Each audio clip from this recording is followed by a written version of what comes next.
Most wanted Shaista Parveen बन गई है आईएएस 227 की queen.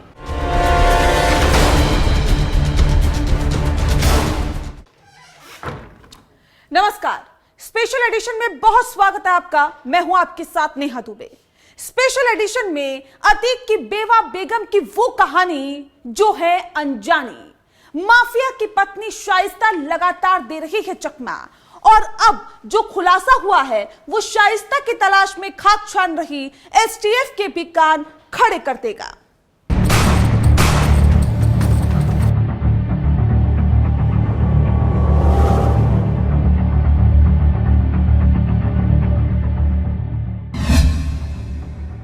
Most wanted Shaista Parveen IAS 227 gang की नई क्वीन।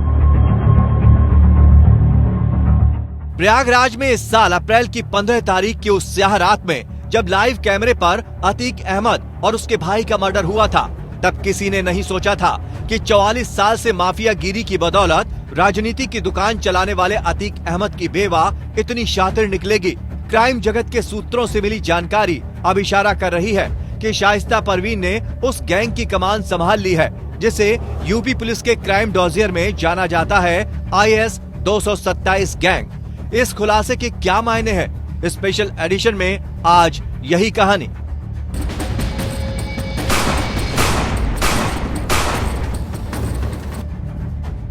शनिवार, तारीख थी 15 अप्रैल, जब अतीक अहमद और उसके भाई अशरफ को 3 अनाड़ी टाइप शूटरों ने पुलिस की कस्टडी के बाद भी लाइव कैमरे में सामने सामने जान से मार दिया। तब सबने सोचा था कि अतीक गिरोह का दी एंड। वजह ये थी कि 2 बड़े बेटे अली और उमर जेल में थे। तीसरा बेटा असद उमेश पाल केस में एसटीएफ के साथ झांसी मुठभेड़ में ढेर हो चुका था और बाकी बचे 2 बेटे नाबालिग होने के नाते बाल संरक्षण गृह में थे। तब किसी ने शायद ही सोचा होगा कि शाइस्ता परवीन यानी अतीक की बेवा बेगम में इतना दम है कि वो पूर्वांचल के सबसे दुर्दांत कहे जाने वाले माफिया गिरोह की कमान संभाल ले। लेकिन अब जो खबरें सामने आ रही हैं, वो इशारा कर रही हैं कि फरारी काट रही शाइस्ता को ढूंढना तो दूर, उल्टे अब चल रही है उसकी ताजपोशी की तैयारी। आईएएस 227 गैंग की कमान शाइस्ता संभाल चुकी है। इसके पीछे कई थ्योरीज चल रही हैं। आईएएस 227 की crime queen Shaista. Theory number 1, Atiq gang का पुलिस फाइल में आईएएस 227 नाम। गैंग चार्ट में शाइस्ता और बेटों का नाम होगा शामिल। बेटे उमर, अली समेत एक और बेटे का नाम हो सकता है। अतीक शाइस्ता के कई सहयोगियों का भी नाम होगा शामिल। गैंग के मारे गए सदस्यों के नाम हटाए जाएंगे। शाइस्ता अतीक के करीबी वकील शौलत हनीफ के बयान पर चार्ट तैयार। 3 महीने से शाइस्ता का कोई अता पता नहीं। ऐसे में कयास ये भी है कि वो हो सकता है अब तक विदेश भाग चुकी है। अभी कुछ दिन पहले ही उसके खिलाफ लुकआउट नोटिस जारी हुआ था, लेकिन अंदेशा है कि लुकआउट से काफी पहले ही शाइस्ता पुलिस को चकमा देकर विदेश उड़ चुकी है।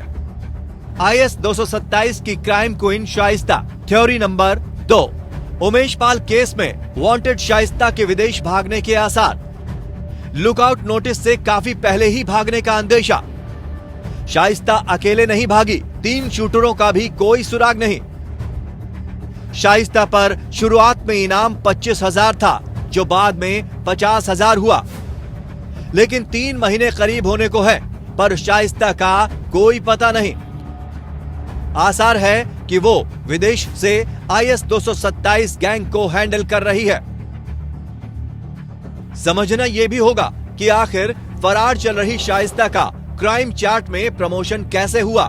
इसके लिए उमेश पाल मर्डर केस को जानना होगा। आईएएस 227 की क्राइम क्वीन शाइस्ता।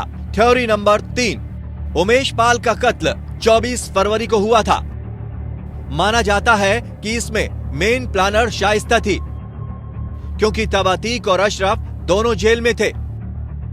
इसी वजह से शाइस्ता पर गैंगस्टर एक्ट के तहत भी केस। यानी शाइस्ता क्राइम क्वीन बेशक अभी बनी, पर मास्टरमाइंड और किंग पिन पहले से थी। गैंग की दुनिया में एक बात तो साफ है, जो ऑपरेशन का मास्टरमाइंड होता है वही टीम का लीडर भी। और अब जब अतीक इस दुनिया में नहीं है तो उसकी बेवा बेगम उसकी कुर्सी पर काबिज होने के लिए तैयार है।